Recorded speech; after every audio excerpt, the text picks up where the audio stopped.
В Великобритании есть слово, которым буквально можно уничтожить человека. И речь не про оскорбление или мат. Наоборот, в русскоязычной культуре за это скорее вас похвалят. Или, может быть, даже поставят в пример или повесят ваше фото на доску почета. Это слово keen – старательный, рвущийся или увлеченный. Если британец говорит про коллегу he's very keen, все в комнате понимают, что этот человек не нашего круга. Слишком уж он старается быть успешным. Сегодня мы с вами разбираем самое контринтуитивное британское правило.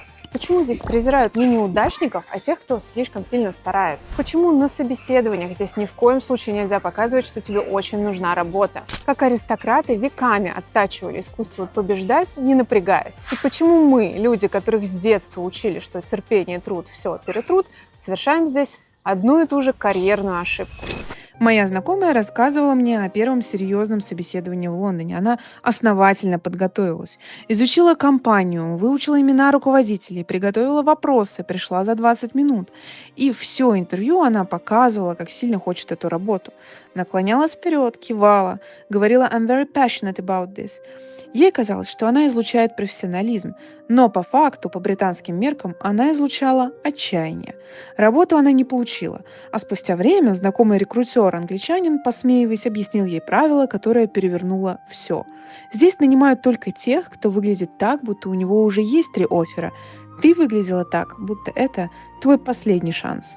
И вот эта разница. Кандидат в русскоязычных странах или в похожей консервативной культуре, например, в Японии, всячески демонстрирует усилия. Посмотрите, как я готовился. Я очень хочу к вам на работу. Я точно буду пахать. Британский же кандидат ценится за его легкость. То есть излучать нужно что-то вроде интересная позиция, думаю, я справлюсь. То есть сталкиваются два буквально противоположных посыла. Первый – мне очень надо, и я это получу. Второй – мне в целом и не надо, но вам очень повезет, если я соглашусь. И в Великобритании побеждает второй подход. Всегда. Потому что в британской системе координат нужда – это слабость, а видимое усилие – это всегда доказательство вашей нужды. Если хотите увидеть этот культурный код в кино, сравните национальных героев. Америка, к примеру, обожала Рокки. Половина фильма — это тренировки, пот, кровь, бег по лестнице под музыку. Это настоящий гимн видимому усилию. Смотрите, как он пахал. Вот почему он заслужил. А Британия полвека снимала Джеймса Бонда, который спасает мир в смокинге, даже не помяв его. Суперагента, который шутит в самый опасный момент. Коннери, Броснан, мы ни разу не видели, как они тренируются. Бонд должен был выглядеть так, будто ему все это ничего не стоит. Потеющий Бонд появился только с Дэниелом Крейгом в 2006-м. Британии понадобилось полвека, чтобы разрешить своему герою показывать усилия. У этого явления есть официальное название, оно прекрасное, на мой взгляд. Effortless superiority, то есть непринужденное превосходство. Этим словосочетанием, кстати, описывали исторические выпускников Оксфорда. Человек должен быть лучшим, но делать это так, будто ему это ничего не стоит. Смотрите, как это выглядит в учебе. Британский студент элитного университета может готовиться к экзаменам ночами, но говорить об этом нельзя. Спроси его, он скажет: «Да, я особо и не открывал книжки, так просто полистал». Сдал на отлично? Просто повезло с вопросами. И это не скромность, это демонстрация его классовой принадлежности. Настоящему таланту не нужно потеть. Если резюмировать, то формула простая. Победить не готовясь – это признак высшего класса. Победить готовясь тайно – более-менее приемлемо. Победить готовясь открыто – это вульгарно, неприлично. А открыто готовиться и проиграть – это, наверное, вообще социальная смерть. Заметьте, результат при этом везде может быть одинаковым. Судят все равно не по результату, а по приложенным усилиям. Мы с вами про это говорили, в том числе в видео про акценты, речь и про то, как особые слова в английском языке выдают ваш класс. Оставляю его здесь, посмотрите, если интересно. Если резюмировать, закон очень простой. Напряжение – это всегда улика низшего класса. И у этого закона аристократическая родословная. Джентльмен веками по определению не работал. Работа была уделом тех, кому надо это делать. Мир изменился, работают теперь все, но принцип в целом остался. Чем меньше тебе, судя по виду, надо, тем ты выше классом. Усилие всегда пахнет нуждой. И вот главное, что нужно понять про их классовую систему. То, что ломает мозг любому приезжему. Американская система устроена как лестница. Класс – это, в принципе, то же самое, что деньги. Заработал, поднялся, и все вокруг в лучшем случае аплодируют. Британская система – это не лестница, это нечто законсервированное. Ее задача не помочь тебе подняться, а удержать каждого там, где он родился. И желательно, чтобы он этим еще и гордился. Поэтому открытая амбициозность здесь никогда не будет означать, что ты молодец и ты пробивной парень. Это скорее попытка нарушения вековых традиций. Отсюда и великое британское оскорбление – new money. Для нас вроде ничего оскорбительного в этом нет, даже почетно вроде звучит. А здесь это настоящий диагноз. Деньги-то у тебя, может, и есть, а вот права на все привилегии высшего общества ты не получишь никогда. Если вы смотрели другие мои видео, вы обратили внимание, что я обожаю исследовать то, как работает общество и системы. Каждое воскресенье на канале выходит видео про жизнь в Великобритании и социальные парадоксы. Если моя подача вам нравится, поставьте лайк этому видео и подпишитесь на канал, так вы сильно меня поддержите, я буду вам очень благодарна. Кстати, у нас с партнером есть клуб путешествий и экскурсий по Великобритании. Ближайшая экскурсия будет 16 августа по Хайгейтскому кладбищу в Лондоне, а 23 августа по Ричмонду. Мы также делаем и частные экскурсии. Все ссылки оставляю в описании и в закрепленном комментарии.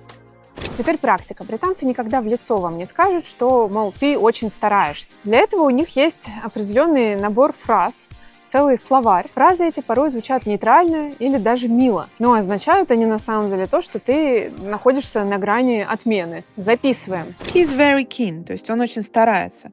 Перевод с британского. Он выскочка, не умеет держать себя в руках. She's trying very hard. Она очень старается. Звучит как похвала, да? Но на самом деле это диагноз. Старается, значит, не тянет естественным способом. He or she is very enthusiastic. Очень много у кого-то энтузиазма.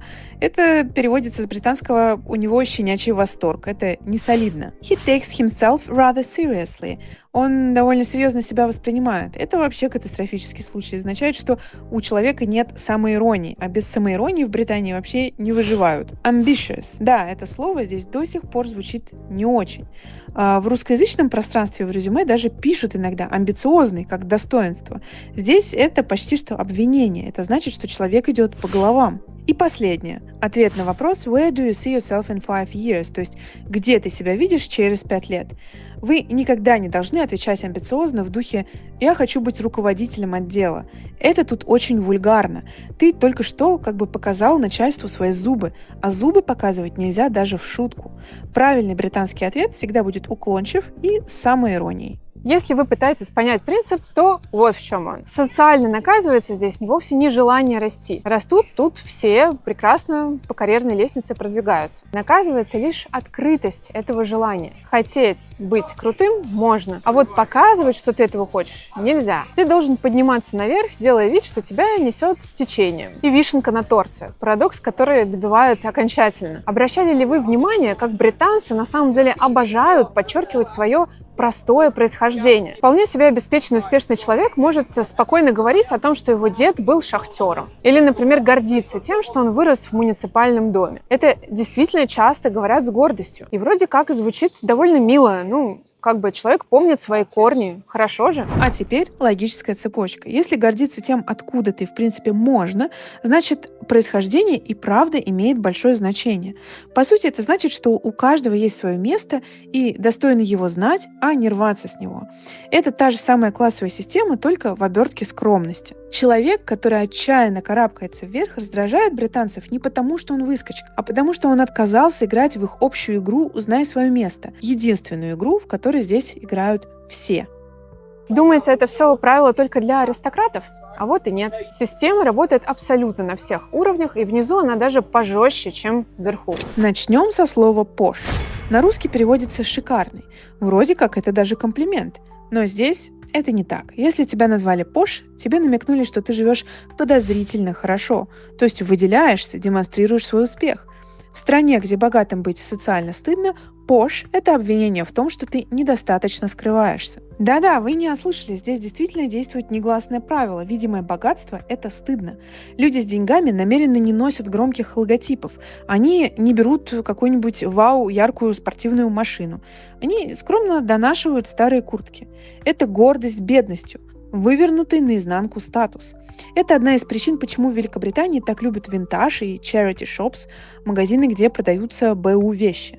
Про это я, кстати, делала отдельный выпуск, посмотрите, если вам интересно. Ну и у этой гордости есть крыло, которое иммигрантам очень полезно знать, потому что рано или поздно вы с ним встретитесь. В Британии довольно живая, активная, левая, вплоть до коммунистической культура. Их риторика часто направлена не только на миллиардеров, как можно сначала подумать. Вы, наверное, слышали лозунги о том, что нужно поднять налоги на богатство, тщательно проверять бизнес и так далее. Ирония заключается в том, что действительно богатых людей все эти законы и правила не будут затрагивать. Все равно их капиталы спрятаны так, что ты никак их не достанешь. Достается из-за этого тем, кто только-только начинает поднимать голову. Малому бизнесу, самозанятым и иммигрантам, которые только-только начинают капитал наращивать. Тем самым, кто очень даже кин. Получается, что система бьет не по богатым, а по карабкающимся. Ну давайте соберем этот пирог по слоям.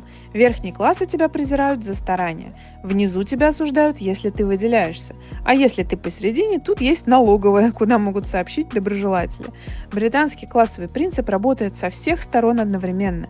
Верхи не пускают, низы не отпускают, и оба крыла искренне уверены, что защищают справедливость. А теперь про нас, иммигрантов, и почему нам из-за этого правила достается сильнее всех. Дело в том, что иммигрантов из постсоветских стран растили в определенной культуре. Я бы назвала ее культурой видимого усилия. Да вспомним хотя бы наши пословицы.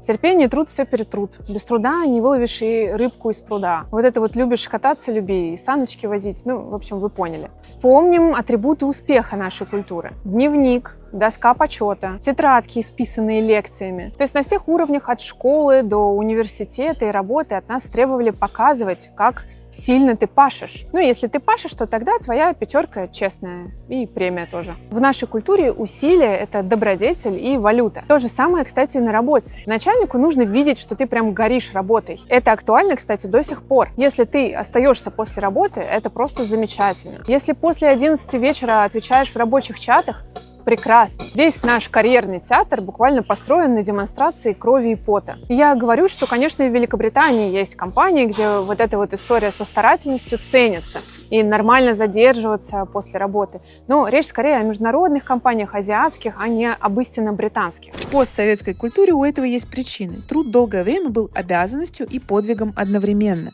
Его нужно было предъявлять. Стахановское движение буквально соревнование, кто перевыполнит норму. Усилия на показ было способом выжить и способом подняться. Хотите увидеть эту разницу в чистом виде?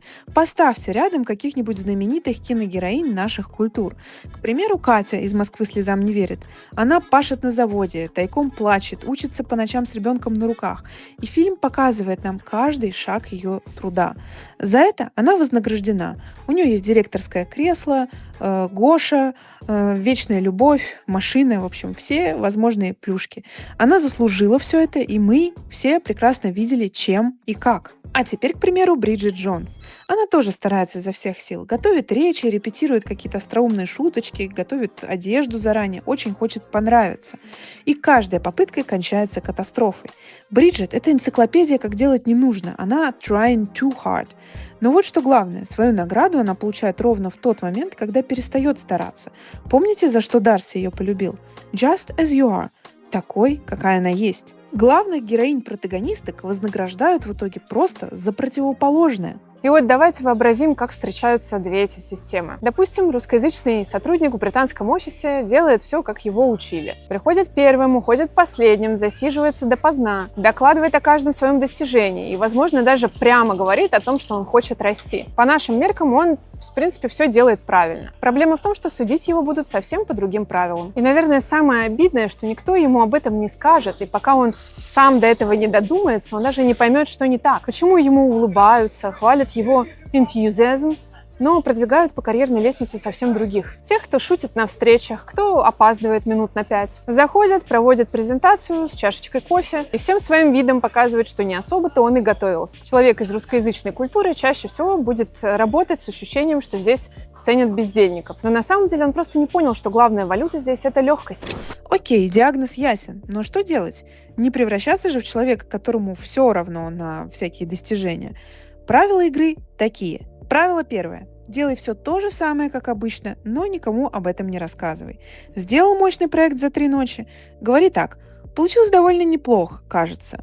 Все и так поймут, сколько ты над ним сидел на самом деле. Правило второе. Самоирония — это твоя броня. каждое достижение подавая с усмешкой в свой адрес. Каким-то чудом клиент подписал договор. Самоирония как бы сигналит: «Я уверен настолько, что могу над собой смеяться». Это и есть признак силы в Великобритании. Правило третье. Хотеть повышения – это нормально, но только молча. Амбиции не отменяются, они просто прячутся. Повышение здесь получает кто угодно, но точно не тот, кто о нем просит. Правило четвертое. Never explain, never complain. Не оправдывайся и не жалуйся. Принцип, который, между прочим, приписывают королевской семье.